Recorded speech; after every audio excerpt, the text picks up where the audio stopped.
نحمده ونصلي على رسوله الكريم اما بعد فاعوذ بالله من الشيطان الرجيم بسم الله الرحمن الرحيم رب اشرح لي صدري ويسر لي امري واحلل عقدة من لساني يفقهوا قولي اللهم انفعنا بما علمتنا وعلمنا ما ينفعنا وزدنا علما آمین۔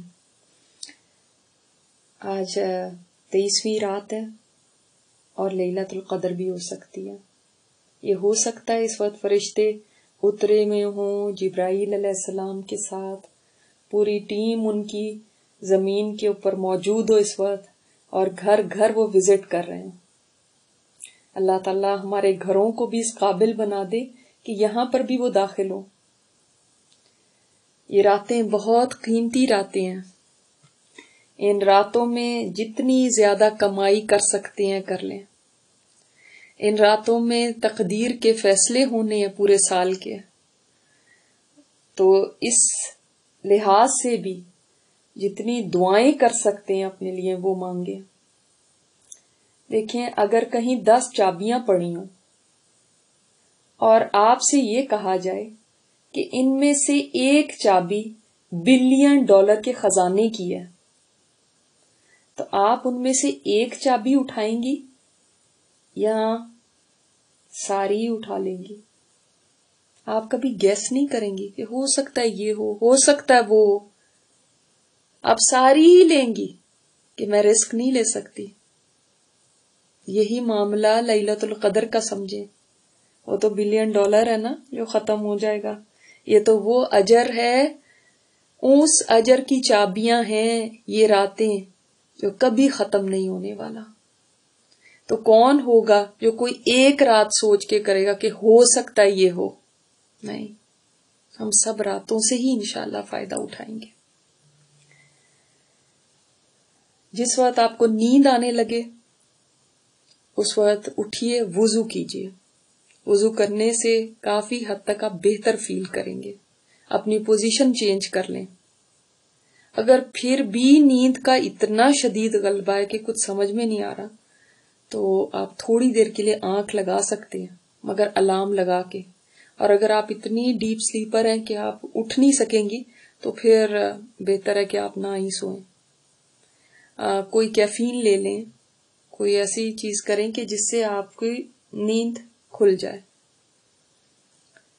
اللہ تعالیٰ ہم سب کی مدد فرمائے اس میں کہ ہم ان راتوں میں صحیح سے عبادت کر سکیں۔ دیکھیں، یہ تو راتیں ہیں ہی بہت چھوٹی سی، کوئی بہت لمبی راتیں نہیں ہیں، کوئی سردیوں کی راتیں نہیں ہیں، تو گرمیوں کی راتیں ہیں۔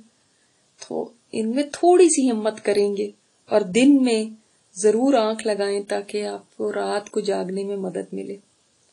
تو تھوڑی سی ہمت سے انشاءاللہ تعالیٰ اور اللہ سے دعا کر کے بیٹھیں گے تو انشاءاللہ ضرور آپ ان راتوں سے فائدہ اٹھا سکیں گے۔ چلتے ہیں اپنی سیریز کی طرف۔ کوشش کریے گا کہ یہ سیریز جب آپ سنیں تو یا تو اکیلے میں سنیں یا ہیڈ فون لگا کے سنیں، تاکہ آپ کے دل پہ اس کا اثر۔ آج ہم اس کا پارٹ 3 دیکھتے ہیں۔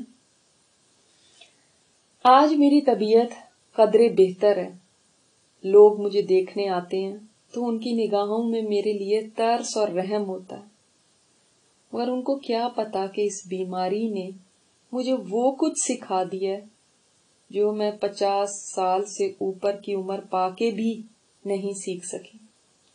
یہ بیماری میری استاد ہے، یہ وہ سبق دے گئی ہے جو کتابیں نہیں دے سکی۔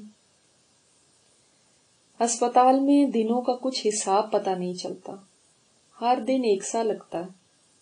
ہاں، جس دن ملنے والے زیادہ آتے ہیں تب مجھے پتہ چلتا ہے کہ آج ویکینڈ ہے، آج بھی صبح سے لوگ مجھے دیکھنے آ رہے ہیں۔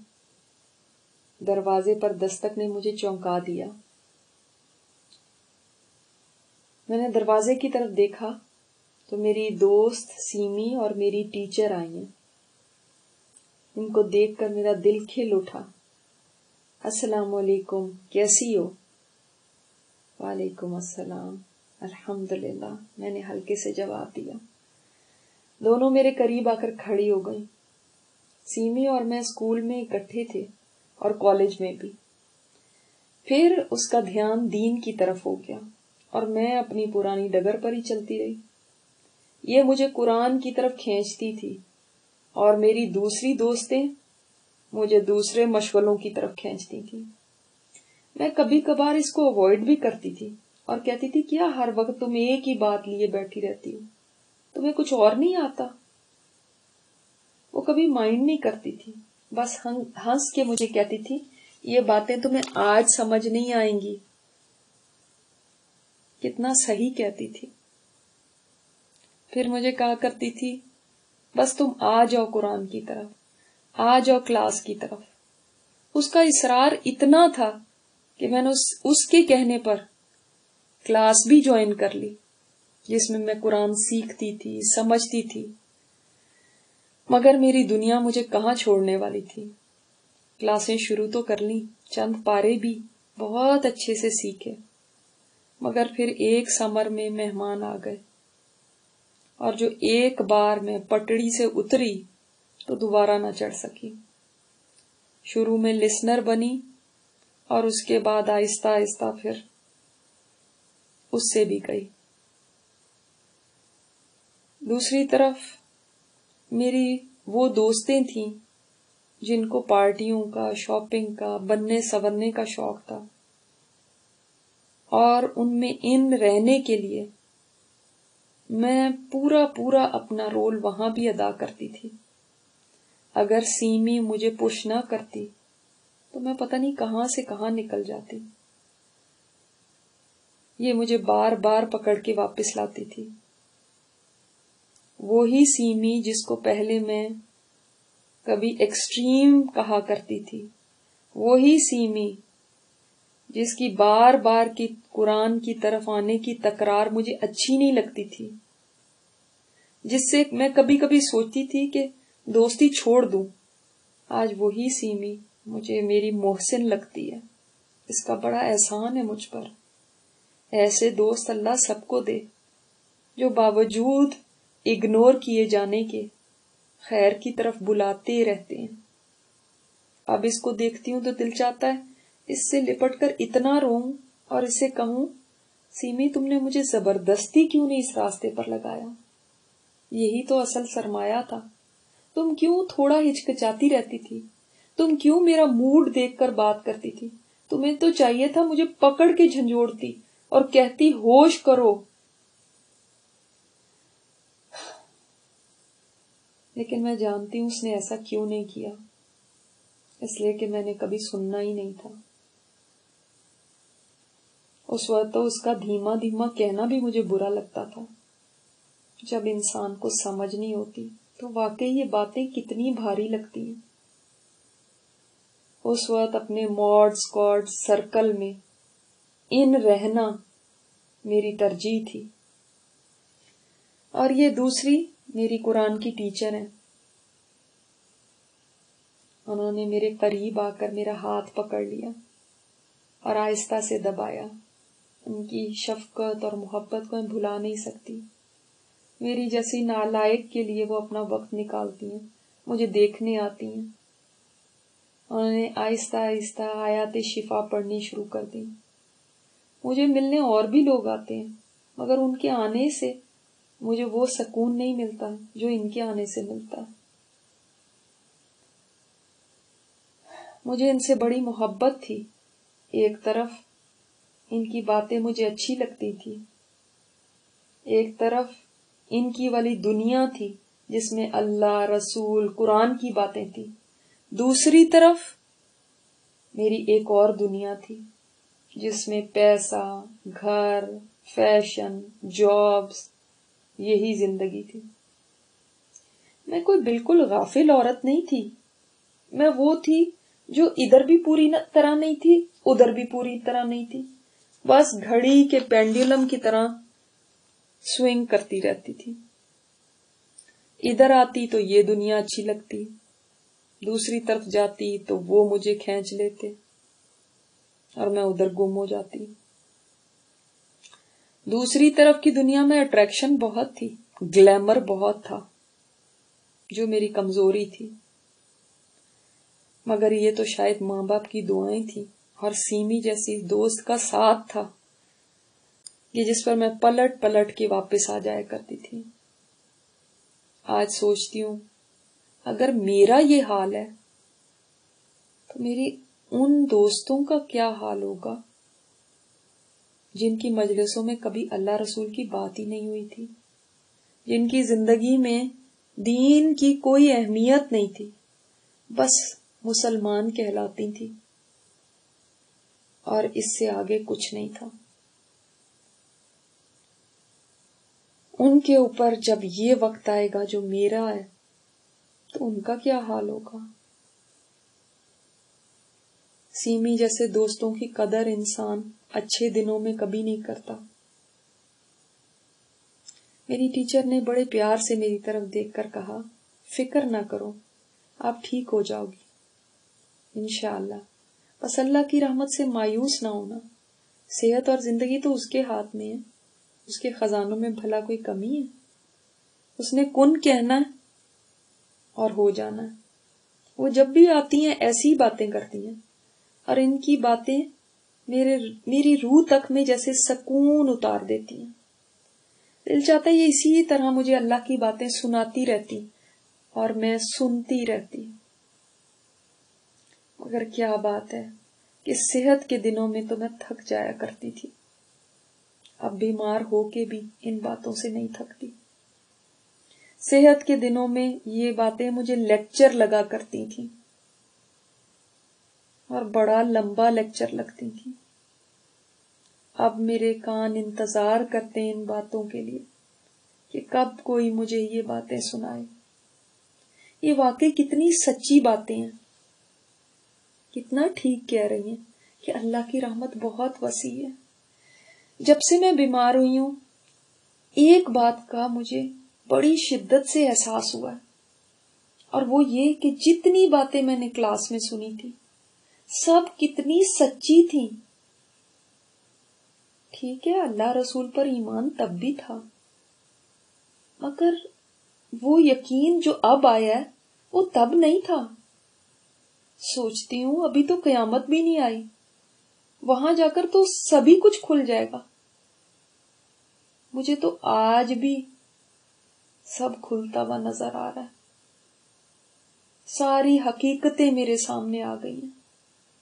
مجھے تو ابھی سے سمجھ آ گئی ہے کہ کیا اصلیت ہے اس دنیا کی. مجھے تو ابھی سے سمجھ آ گئی ہے کہ زندگی کیا ہے، پرائرٹیز کیا ہونی چاہیے.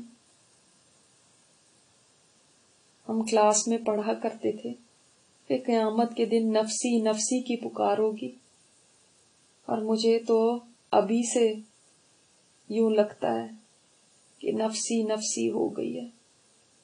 مجھے سوائے اپنی فکر کے اور کسی کی فکر نہیں رہ گئی. صحت کے دنوں میں ان بچوں کی فکر بہت زیادہ ہوتی تھی جو ابھی کالج میں، ان کی فکر میں ہلکان رہتی تھی. کبھی ان کی شادی کی فکر، کبھی ان کی پڑھائیوں کی فکر، اس کے علاوہ گھر کے بلز کی فکر، لوگوں میں اپڈیٹ رہنے کی فکر، کپڑوں کی فکر، لوگوں کی نظروں میں جج جانے کی فکر. یہ میری فکرات تھی. آج یہ ساری فکرات نہ جانے کہاں غائب ہو گئی ہیں. حتیٰ کہ اب بچوں کی فکر بھی ویسی نہیں رہی. جب ان کا خیال آتا ہے سوچتی ہوں اللہ کچھ کر ہی دے گا ان کا. اب کہاں چلی گئی وہ سب فکریں.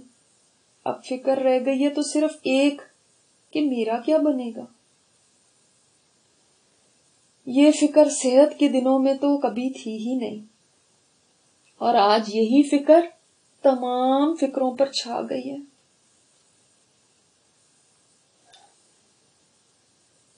اب سوچتی ہوں وہ وقت جب میرے بیٹے کو اس کی پسند کی نوکری نہیں ملی تھی، صرف انٹرویو میں 1 نمبر سے رہ گیا تھا، تو میں رات بھر پریشان رہی تھی کہ میرے بیٹے کو اتنی بڑی کمپنی میں چانس ملا تھا لیکن وہ کھو گیا.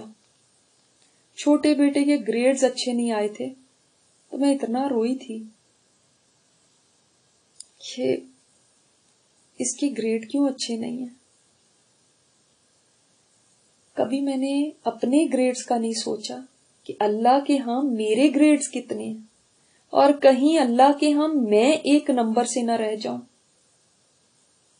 میری بڑی بیٹی کو اس کی ساس نے جب باتیں سنائی تھی تو اینگزائٹی سے میرا برا حال ہو گیا تھا، لیکن کبھی آخرت کی فکر میں تو مجھے اینگزائٹی نہیں ہوئی تھی.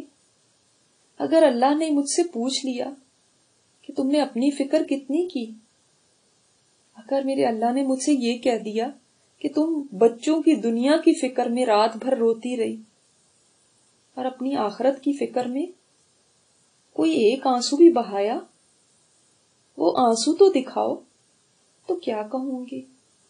اگر میرے اللہ نے مجھ سے یہ کہہ دیا کہ تمہارا جنت کا چانس مس ہو گیا صرف ایک نمبر کم ہونے کی وجہ سے، تو میرا کیا بنے گا؟ اگر اللہ نے مجھ سے یہ کہہ دیا کہ وہ کتنی راتیں ہیں تم میرے سامنے کھڑے ہونے سے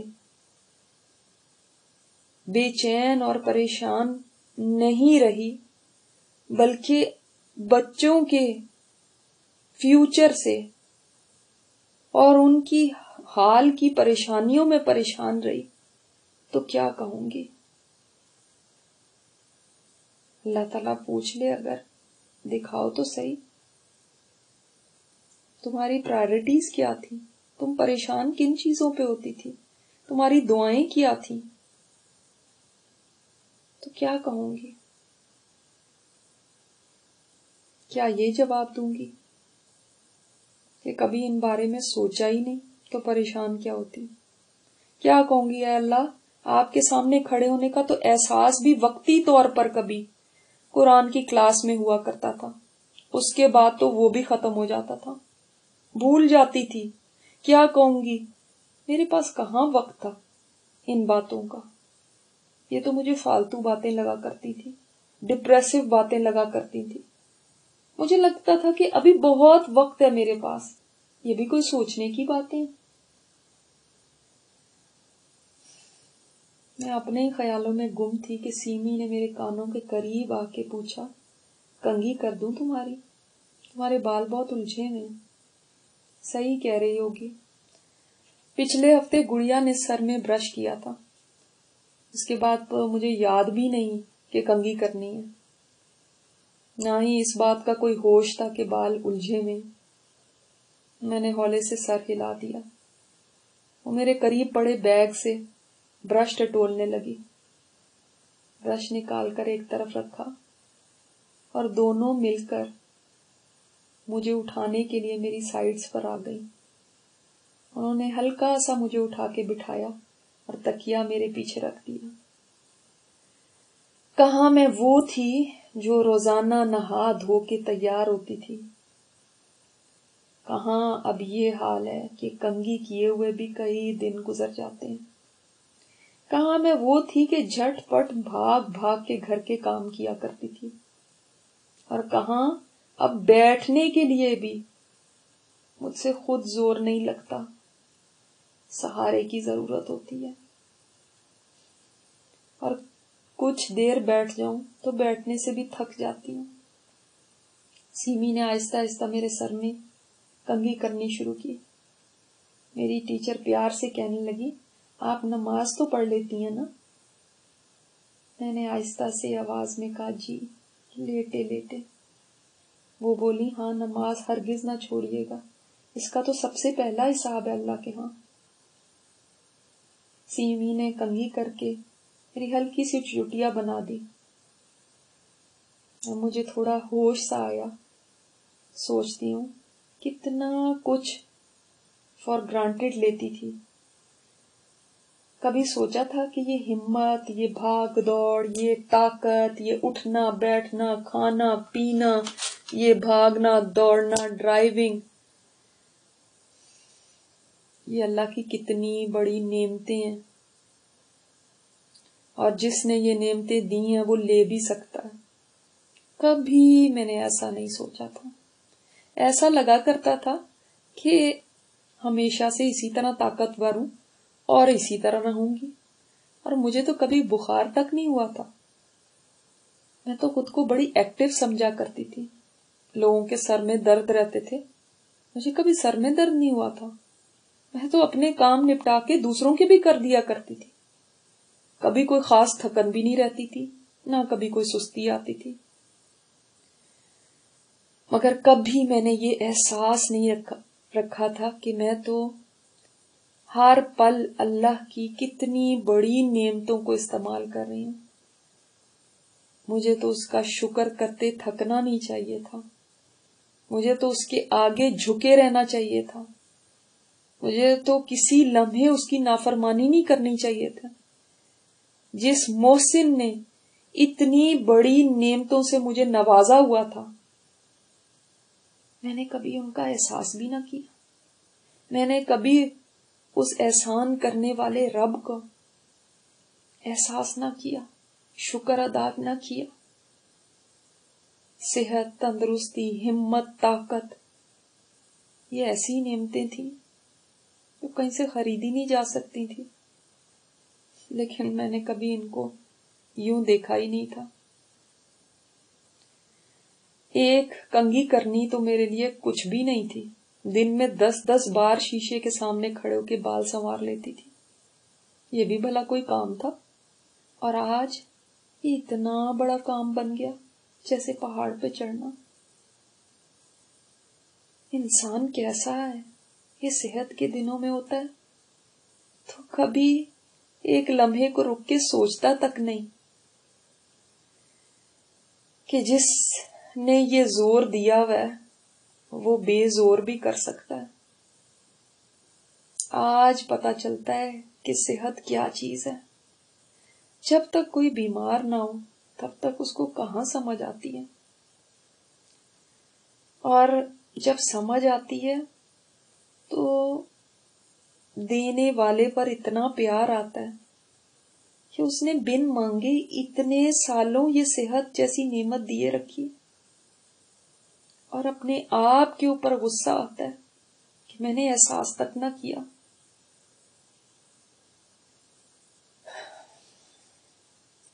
یہ سوچتے ہی میرے اندر سے ایک آواز آئی، کیا احسان کرنے والے رب کے ساتھ یہی رویہ رکھنا چاہیے تھا جو تم نے رکھا؟ تم تو بھاری قیمت دے کر بھی صحت لینا چاہتی تو نہ لے سکتی تھی، اس رب نے تو تمہیں مفت دے دی یہ صحت، پھر تم نے اس طرح اس مہربان رب کی قدر کی؟ تم تو دن رات سجدے میں پڑھ کے بھی شکر ادا نہیں کر سکتی تھی، پھر تم نے یہ کیا کیا؟ تم اسی سے دور بھاگا کرتی تھی۔ میری آنکھوں میں آنسو تیرنے لگے۔ شکر تو میں نے کیا ادا کرنا تھا، میں نے تو کبھی یہ احساس بھی نہیں کیا تھا کہ میں نعمتوں میں ہوں۔ اگر کبھی ذہن میں آتا بھی تھا تو وہ نعمتیں آتی تھیں جو میرے پاس نہیں تھیں، اور وہی سر پہ سوار رہتی تھی اور اسی کے رونے رویا کرتی تھی، اور جو کچھ تھا میرے پاس اس کو سوچنے کا موقع ہی نہیں ملتا تھا، حالانکہ جو نہیں تھا وہ تو بہت کم تھا اس کے مقابلے میں جو میرے پاس تھا۔ ارے کہیں میں ابھی بھی ناشکری تو نہیں کر رہی؟ ہاں، یہ بھی تو ناشکری ہے، ابھی بھی اللہ نے صرف صحت لی ہے، ایمان تو میرے پاس ابھی بھی موجود ہے۔ اللہ تیرا شکر ہے، تو نے مجھے ایمان تو دیا ہوا۔ ہاں، اللہ نے ہمت لی ہے، مگر کتنے پیارے رشتے بھی تو مجھے دیے میں جو میرا خیال رکھتے ہیں۔ شکر گزاری کے اس احساس نے جیسے مجھے ہمت دے دی۔ واقعی شکر گزاری کتنی بڑی نعمت ہے، یہ مل جائے تو انسان کو سکون آ جاتا ہے۔ اللہ کو میرے شکر کرنے سے کیا ملے گا، مگر مجھے بہت کچھ مل گیا۔ سیمی اور میری ٹیچر مجھے الوداع کہنے کے لیے کھڑی ہو گئی. تم بیٹھنا چاہو گی یا لٹا دوں؟ سیمی نے قریب آ کے پوچھا. نہیں، میں ٹھیک ہوں. تو انہوں نے مجھے خدا حافظ کہا اور مڑ کے چلی گئی. میں ان کو جاتے دیکھتی رہی. شکر گزاری نے، اس احساس نے میرے اندر سکون ڈال دیا تھا. پہلے کوئی احساس بھی دلایا کرتا تھا تو ذرا دیر کو اوپر اوپر سے کہہ دیتی تھی ہاں ہاں الحمدللہ، مگر کبھی دل سے ایسا شکر نہیں نکلا تھا جیسے اب نکلتا ہے. صحت کے جانے نے دیکھو مجھے شکر گزار بنا دیا اور مجھے میرے محسن کے احسانات کا احساس دلا دیا. مگر میری دعا یہی ہے کہ کسی پر بھی ایسا وقت نہ آئے کہ نعمت کے جانے پر وہ شکر گزار بنے اور تب نعمت کا احساس ہو، اور نعمت کے جانے پر وہ رب کے آگے جھکے. آپ کوشش کریے گا کہ آپ کو یہ شکر گزاری نعمتوں کے